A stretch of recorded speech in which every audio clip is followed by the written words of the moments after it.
ವಿಜ್ಞಾನ ವಿಭಾಗದಲ್ಲಿ ರಾಜ್ಯಕ್ಕೆ 5ನೇ ರ್ಯಾಂಕ್ ಪಡೆದಿರುವಂತಹ ಪ್ರಾರ್ಥನಾ ನಮ್ಮ ಜೊತೆಗೆ ಇದ್ದಾರೆ. ಅವ್ರನ್ನ ಮಾತನಾಡಿಸ್ತಾ ಹೋಗ್ತೇನೆ. ಅವರ ತಯಾರಿ ಯಾವ ರೀತಿ ಆಗಿತ್ತು, ಪರೀಕ್ಷೆಗೆ ಹೇಗೆ ಪ್ರಿಪೇರ್ ಆದ್ರು ಅನ್ನೋದನ್ನ ಅವ್ರನ್ನೇ ಕೇಳ್ತಾ ಹೋಗ್ತೀನಿ. ಪ್ರಾರ್ಥನಾ ಅವರೇ, ಮೊದಲನೇದಾಗಿ 5ನೇ ರ್ಯಾಂಕ್ ಬಂದಿದ್ದೀರಾ, ಕಂಗ್ರಾಟ್ಸ್. ಯಾವ ರೀತಿ ತಯಾರಿ ಮಾಡ್ಕೊಂಡಿದ್ರಿ, ಹೇಗೆ? Thank you very much. Preparation special ಆಗಿ ಏನೂ ಇರ್ಲಿಲ್ಲ. ಡೈಲಿ ಏನ್ ಹೇಳ್ಕೊಡ್ತಿದ್ರು ಅದನ್ನ ಓದ್ತಿದ್ದೆ, ಸ್ವಲ್ಪ ರಿವೈಸ್ ಮಾಡ್ತಿದ್ದೆ, ಕ್ಲಾಸ್ ಅಲ್ಲಿ ನೀಟಾಗಿ ಕೇಳಿಸ್ಕೊಂತಿದ್ದೆ. ಟೀಚರ್ಸ್ ಎಲ್ಲ ತುಂಬಾ ಸಪೋರ್ಟಿವ್ ಆಗಿದ್ರು, ಯಾವಾಗ ಏನೇ ಕೇಳಿದ್ರು ಹೇಳ್ಕೊಡ್ತಿದ್ರು. ಅಂಡ್ ಮನೇಲಿ ಹೋದಾಗ್ಲೂ ಅಷ್ಟೇ ಪೇರೆಂಟ್ಸ್ ತುಂಬಾ ಸಪೋರ್ಟಿವ್ ಆಗಿದ್ರು. ಸರ್ ಸೊ ಅಂದ್ರೆ ಪ್ರೆಷರ್ ಇತ್ತ? ಸೈನ್ಸ್ ಅಂತ ಅಂದ್ರೆ ತುಂಬಾ ಜನ ಕಷ್ಟ, ತುಂಬಾ ಪ್ರಿಪೇರ್ ಆಗ್ಬೇಕು ಈ ರೀತಿ ಎಲ್ಲ ಹೇಳ್ತಾರೆ. ಸೊ ತುಂಬಾ ಹೆವಿಯಾಗಿ ರೆಡಿ ಆಗ್ತಾ ಇದ್ರೆ ಹೆಂಗೆ? ನಾನ್ ಫಸ್ಟ್ ಸೈನ್ಸ್ ಕೋರ್ಸ್ ತಗೊಂಡೋಗ್ಲೂ ಅದೇ ಅಂದ್ಕೊಂತಿದ್ದೆ, ಕಷ್ಟ ಇರತ್ತೆ ಏನ್ ಮಾಡ್ಲಿ ಅಂತ. ಫಿಸಿಕ್ಸ್ ಅಲ್ಲಿ ನಂದು ಹೋಲ್ಡ್ ಅಷ್ಟ್ ಚೆನ್ನಾಗಿರ್ಲಿಲ್ಲ. ಬಟ್ ಇಲ್ಲಿ ಬಂದ್ಮೇಲೆ ಫ್ಯಾಕಲ್ಟಿ ಎಲ್ಲ ತುಂಬಾ ಚೆನ್ನಾಗಿ ಹೇಳ್ಕೊಟ್ರು. ಫಿಸಿಕ್ಸ್ ಅಲ್ಲಿ ಇವತ್ತು 69 ಬಂದಿದೆ. So main reasons physics faculty ಅವರು. ನಂದು ಹೋಲ್ಡ್ ಅಷ್ಟ್ ಚೆನ್ನಾಗಿರ್ಲಿಲ್ಲ, ಬಟ್ ಇವತ್ತು ಫಿಸಿಕ್ಸ್ ಸೈನ್ಸ್ ಅಂದ್ರೆ ಫಸ್ಟ್ ಕಷ್ಟ ಅಂತ ಅಂತಾರೆ, ಬಟ್ ಸಪೋರ್ಟಿವ್ ಸ್ಟಾಫ್ಸ್ ಇದ್ರು, ಟೀಚರ್ಸ್ ಎಲ್ಲ. ಸೊ ಅದಕ್ಕೆ ನನ್ಗೇನ್ ಕಷ್ಟ ಅನ್ಸ್ಲಿಲ್ಲ.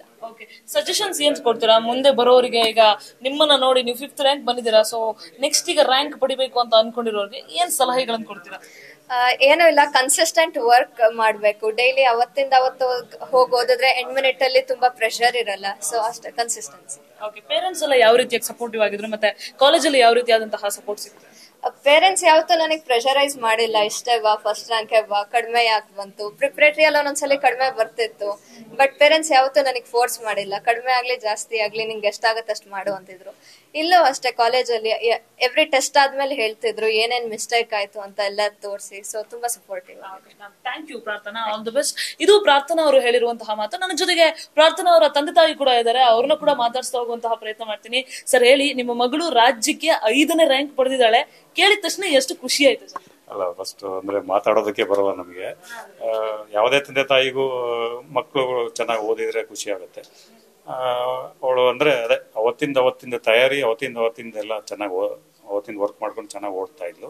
ಯಾವತ್ತು ಅಂದ್ರೆ ಎಕ್ಸಾಮ್ ಟೈಮಲ್ಲಿ ಜಾಸ್ತಿ ಓದೋದು, ಬೇರೆ ಟೈಮಲ್ಲಿ ಕಡಿಮೆ ಓದೋದು ಆ ಥರ ಮಾಡ್ತಿರ್ಲಿಲ್ಲ. ಕನ್ಸಿಸ್ಟೆನ್ಸ್ ಆಗಿ ಓದ್ಕೊಂಡ್ ಬಂದಿದ್ದಾಳೆ. ಸೊ ತುಂಬಾ ಖುಷಿ ಇದೆ. ಮಗಳನ್ನ ತಯಾರಿ ಮಾಡುವಲ್ಲಿ ನೀವು ತಯಾರಿ ಆಗ್ತಾ ಇದ್ರ? ಅವಳ ಜೊತೆ ಎದ್ದೇಳೋದು, ಓದಿಸೋದು ಈ ತರ ಎಲ್ಲ ಇತ್ತಾ? ಇಲ್ಲ, ಅಂದ್ರೆ ಅದೇ ಅಪ್ ಟು 10th ವರೆಗೆ ಅದೆಲ್ಲ ಇರುತ್ತೆ. ಅಂದ್ರೆ PU ಬಂದ್ಮೇಲೆ ಅವ್ರಿಗೆ ರೆಸ್ಪಾನ್ಸಿಬಿಲಿಟಿ ಬಂದಿರುತ್ತೆ. ಸೊ ಏನಂದ್ರೆ ನಾವು ಬ್ಯಾಕ್ ಎಂಡ್ ಸಪೋರ್ಟ್, ಅಂದ್ರೆ ಅವರಿಗೆ ಕರ್ಕೊಂಡು ಹೋಗೋದು, ಕರ್ಕೊಂಡ್ ಬರೋದು, ಇದೆಲ್ಲ ನಾವು ಅಂದ್ರೆ ಅವ್ರ ಟೈಮ್ ಟು ಟೈಮ್ ಕರ್ಕೊಂಡ್ ಬರೋದು ಅದೆಲ್ಲ ಮಾಡ್ತಿರೋದ್ರಿಂದ ಚೆನ್ನಾಗಿ. ಐ ಥಿಂಕ್ ಈ ಕ್ವಶನ್ ನಾನು ಮೇಡಮ್ ಕೇಳ್ಬೇಕು ಅನ್ಸುತ್ತೆ. ಏನ್ ಹೇಳ್ತೀರಾ ಮೇಡಮ್, ಮಗಳಿಗೆ ಈ ತರ ರ್ಯಾಂಕ್ ಬಂದಿದ್ದಾಳೆ, ಎಷ್ಟು ಖುಷಿ ಆಗ್ತಿದೆ? ತುಂಬಾನೇ ಖುಷಿ ಆಗತ್ತೆ. ಅಷ್ಟೇ, ತುಂಬಾ ಖುಷಿ ಆಗುತ್ತೆ. ಎಕ್ಸ್ಪೆಕ್ಟ್ ಮಾಡಿದ್ವಿ, ಬಟ್ ಓಕೆ, ಬಂದಿದೆ, ಚೆನ್ನಾಗಿ ಬಂದಿದೆ. ಹಿಂದೆ ಎಲ್ಲ ಹೀಗೆ ಓದ್ತಾ ಇದ್ರ? 10th 9th ಎಲ್ಲ ಕಷ್ಟಪಟ್ಟೆ ಓದ್ತಾ ಇದ್ರು? ಕಷ್ಟಪಟ್ಟಂದಲ್ಲ, ಇಷ್ಟಪಟ್ಟು ಓದ್ತಾ ಇದ್ದ. ಅವಳಿಗಂತ ಇದೆ ನೆಕ್ಸ್ಟ್ ಲೆಸನ್ ಏನೋ ಇರುತ್ತೆ, ಏನೋ ಅದ್ರಲ್ಲಿ ಏನೋ ಕಲಿಬೇಕು, ಒಂದು ಇಂಟ್ರೆಸ್ಟ್ ಇಂದ ಓದ್ತಾ ಇದ್ಲು ಅವಳು.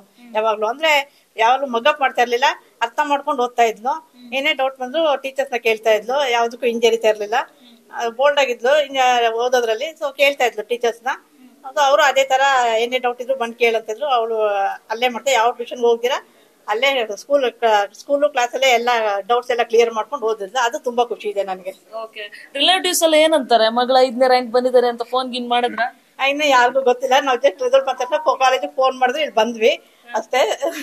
ಹೋಗ್ಬಿಟ್ಟು ಎಲ್ಲ ಕಡೆಯಿಂದ ಫೋನ್ ಬರ್ತಾ ಇದೆ, ಟಿವಿ ನೋಡ್ತಾ ಇರ್ತಾರೆ. ಸೊ ಎಲ್ಲರಿಗೂ ಖುಷಿ ಇದೆ, ಯಾರಿಗಾದ್ರೂ ಸಂಬಂಧಿಕರಿಗೂ ಎಲ್ಲರಿಗೂ ಖುಷಿ ಇದೆ.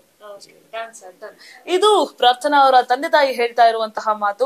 ಸೊ ಒಳ್ಳೇದಾಗ್ಲಿ, ಇವ್ರಿಗೂ ಕೂಡ ಆಲ್ ದಿ ಬೆಸ್ಟ್ ಮೇಡಮ್. ನಿಮಗೂ ಆಲ್ ದಿ ಬೆಸ್ಟ್, ಪ್ರಾರ್ಥನಾ ಅವರೇ ನಿಮಗೂ ಆಲ್ ದಿ ಬೆಸ್ಟ್.